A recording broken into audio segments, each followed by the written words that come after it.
Ya, bismillahirrahmanirrahim. Assalamualaikum warahmatullahi wabarakatuh. Alhamdulillahirabbil alamin. Puji syukur kepada Allah Subhanahu wa taala yang telah memberikan kekuatan dan kesehatan sehingga pada pagi hari ini kita bisa bertemu, berkumpul untuk pelaksanaan perkuliahan untuk mata kuliah pengantar audit. Dan untuk hari ini insya Allah nanti kita sharing untuk materi jasa audit assurance dan non assurance ya. Dan untuk materi penyampaian materi hari ini insya Allah nanti seperti biasa saya akan menyampaikan materi secara garis besar ya, tentang jasa audit assurance dan non assurance. Kemudian nanti kita bisa lakukan sharing, diskusi ya dari apa yang dipahami oleh mahasiswa selama penyampaian materi. Tetapi jika nanti ada pertanyaan selama masa penyampaian materi bisa diperkenankan. Dan untuk penyampaian materi ini juga nanti bisa saya share ya, ini saya rekam, saya share untuk mahasiswa yang tidak bisa mengikuti materi secara online atau materi secara offline ya, karena ini bisa diputar kembali, dipahami kembali dengan memutar video yang ada, sehingga mahasiswa yang mengikuti pelaksanaan program MBKM Merdeka Belajar Kampus Merdeka itu bisa mengoptimalkan diri untuk tetap belajar pada mata kuliah kompetensi, salah satunya mata kuliah untuk pengantar audit. Oke ya, untuk memulai perkuliahan pagi hari ini kita buka dengan membaca bacaan basmalah. Bismillahirrahmanirrahim. Mudah-mudahan Allah Subhanahu wa taala memberikan kekuatan dan kelancaran kepada kita untuk aktivitas pada hari ini, amin. Oke, untuk materi pagi hari ini bahwa audit ya merupakan salah satu hal yang perlu dilakukan oleh lembaga, perusahaan atau instansi tertentu ya, di mana audit ini bisa menjadi salah satu jaminan tentang kualitas dari lembaga, perusahaan atau institusi tertentu, terutama dalam hal bisa penyusunan laporan keuangan, bisa dalam kepatuhan terhadap sistem informasi akuntansi ataupun kepatuhan terhadap aturan-aturan yang ada. Dan malah beberapa lembaga, perusahaan atau instansi menjadikan proses audit itu menjadi kewajiban, proses yang harus dilakukan. Tadi seperti yang saya sampaikan, untuk memastikan atau menjamin bahwa apa yang sudah dilakukan oleh lembaga, perusahaan atau instansi itu memiliki standar yang baik ya.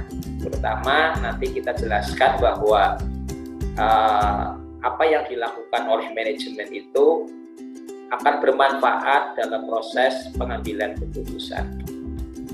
Dan audit itu bisa dilakukan oleh pihak internal ya, juga bisa dilakukan oleh pihak eksternal atau independen. Dan nanti kita fokus kepada audit yang dilakukan oleh pihak eksternal ya, auditor.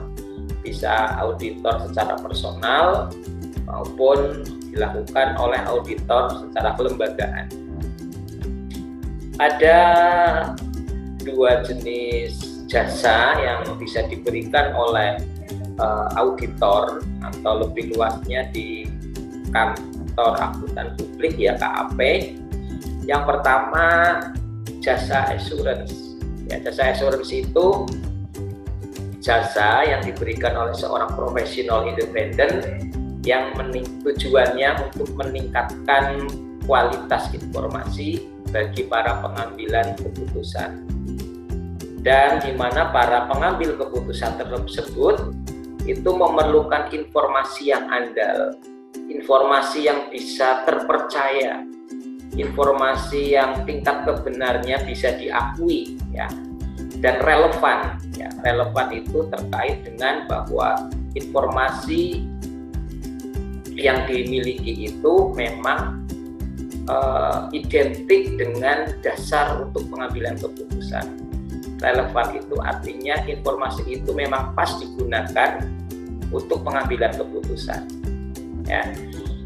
Oleh karena itu, perusahaan-perusahaan, lembaga, instansi yang memang ingin meningkatkan prosesnya, meningkatkan kualitas dalam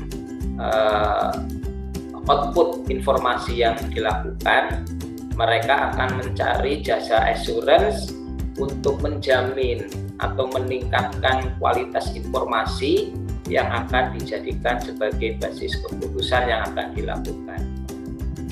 Kemudian profesional yang menyediakan jasa assurance itu juga harus memiliki kompetensi, memiliki latar belakang yang bisa dipertanggungjawabkan, pengetahuan yang memang sudah ada standarnya, ya, dan mereka juga harus independen, ya, terutama untuk auditor independen, terutama berkaitan dengan informasi atau laporan-laporan yang akan diperiksa.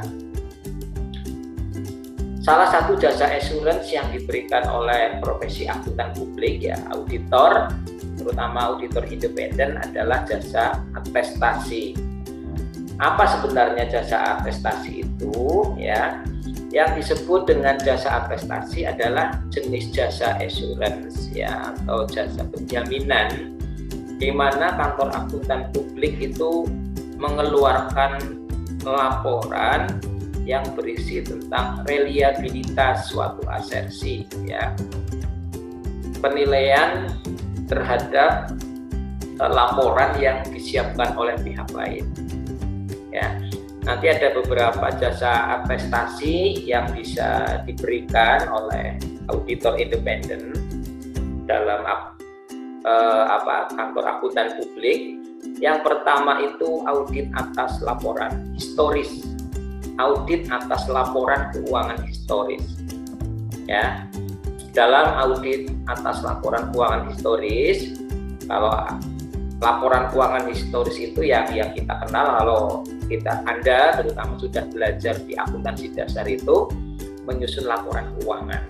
Ya, ada laporan laba rugi, ada laporan neraca, dan seterusnya. Di mana bahwa dalam laporan keuangan historis itu manajemen menegaskan bahwa apakah laporan yang disusun itu sudah sesuai dengan prinsip akuntansi yang berlaku. Ya, PABU lah, mungkin Anda mengenalnya PABU.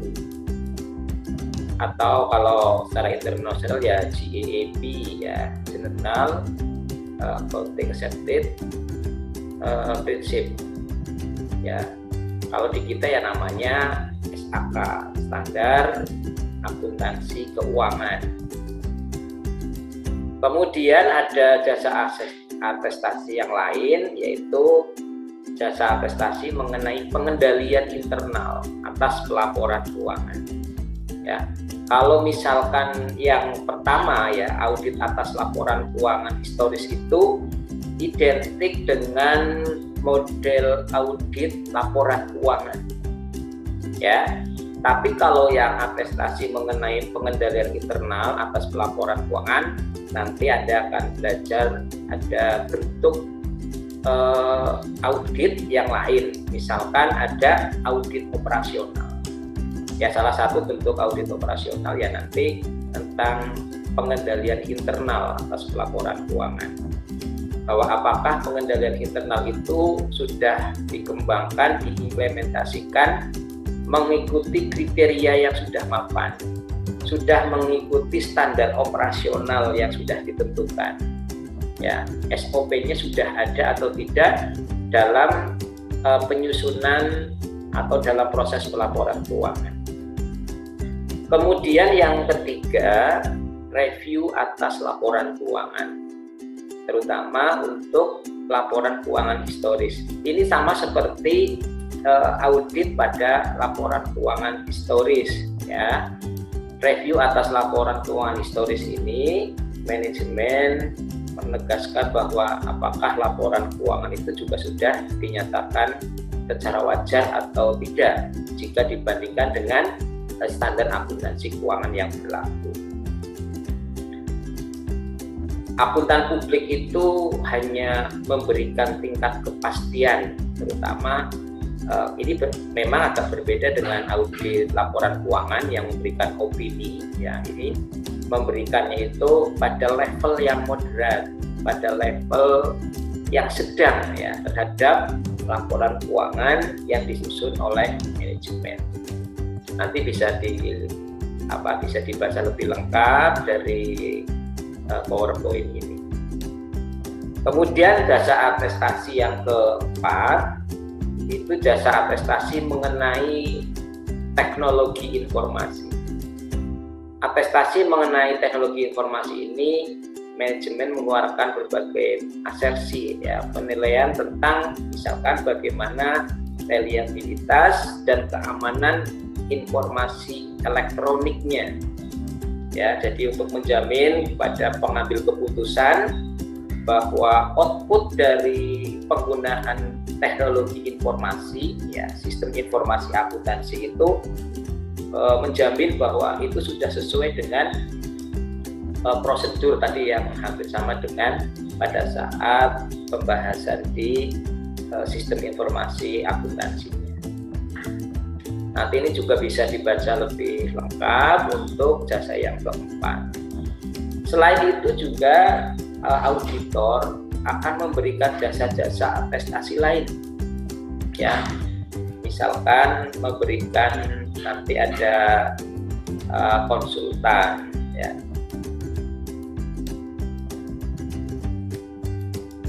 Atau nanti dalam beberapa kasus itu ada organisasi yang menyediakan penilaian sebelum adanya asersi atau pendapat pada saat di proses audit yang pertama ya, audit untuk pemberian opini, audit atas laporan keuangan. Kemudian selain jasa atestasi yang diberikan untuk yang jasa assurance ya, auditor juga bisa memberikan jasa non assurance ya. Kalau jasa non assurance itu jasa yang dihasilkan oleh akuntan publik yang di dalamnya tidak memberikan pendapat, tidak memberikan keyakinan negatif, ringkasan temuan atau bentuk lain dari keyakinannya ya. Kalau jasa assurance itu terkait dengan opini, misalkan kalau itu atas jasa audit atas laporan keuangan, atau terkait dengan sistem informasi itu bisa ada audit operasional, atau juga ada audit untuk kepatuhan ya, apakah lembaga, perusahaan, institusi itu sudah menerapkan aturan-aturan formal terhadap undang-undang. Kalau perusahaan misalkan undang-undang kepegawaian itu masuk ke jasa assurance. Tapi kalau jasa non assurance itu jasanya bisa lebih luas ya, karena tidak terkait dengan pendapat atau bentuk lain dari pemberian keyakinan terhadap apa yang dilaporkan oleh manajemen ya. Dan lebih luasnya nanti bentuknya bisa konsultan misalkan, atau jasa perpajakan ya, atau jasa kompilasi dalam proses penyusunan laporan keuangan ya. Jadi jasa kompilasi itu ya pokoknya kita minta tolong kepada auditor ya, akuntan publik sebagai konsultannya untuk melakukan proses pencatatan ya, mulai dari pencatatan transaksi sampai penyusunan laporan keuangan, yaitu jasa non assurance. Juga termasuk di dalamnya perusahaan, lembaga, institusi juga bisa minta tolong kepada auditor ya, akuntan lah ya, intinya itu misalkan tentang perpajakan, bagaimana perusahaan, lembaga, institusi itu bisa minta tolong bagaimana mengisi SPT ya, surat pemberitahuan pajak tahunan, atau menyusun SPT PPH atau tax planning misalkan, nanti bisa meminta tolong kepada konsultan pajak, dan konsultan pajak itu biasanya ya orang akuntansi, itu banyak yang menjadi konsultan dalam bagian dari akuntansi ini. Ya, itu masuk ke jasa non assurance. Atau lebih lengkapnya nanti bisa ada jasa konsultasi, ya, ada jasa pemberian saran atau profesional yang lain. Kemudian ada jasa implementasi, ada jasa transaksi, jasa penyediaan misalkan ada pegawai freelance, ya, staff atau jasa pendukung lainnya, termasuk mungkin terkait dengan produk, jasa atau barang. Yaitu bisa menjadi potensi juga bagi Anda nanti pada saat lulus dari akuntansi menjadi sarjana akuntansi. Ya, ini ada jasa-jasa non assurance yang bisa diberikan oleh seorang auditor, oleh seorang akuntan, ya, akuntan publik. Meskipun nanti juga ada beberapa persyaratan yang harus dipenuhi oleh seorang akuntan yang ingin memiliki kemampuan, memiliki standar untuk memberikan jasa assurance dan jasa non assurance. Oke, mungkin ini materi utama yang bisa kita sharingkan, ya, yang bisa kita sampaikan mengenai jasa assurance dan jasa non assurance dari akuntan publik atau kantor akuntan publik maupun auditor independen lainnya. Ya, untuk sesi berikutnya nanti Anda bisa menyampaikan pertanyaan atau sharing dengan apa yang sudah pernah Anda alami. Oke, terima kasih. Jika ada pertanyaan nanti juga bisa dilakukan via online. Oke, dari saya cukup sekian. Terima kasih. Assalamualaikum warahmatullahi wabarakatuh.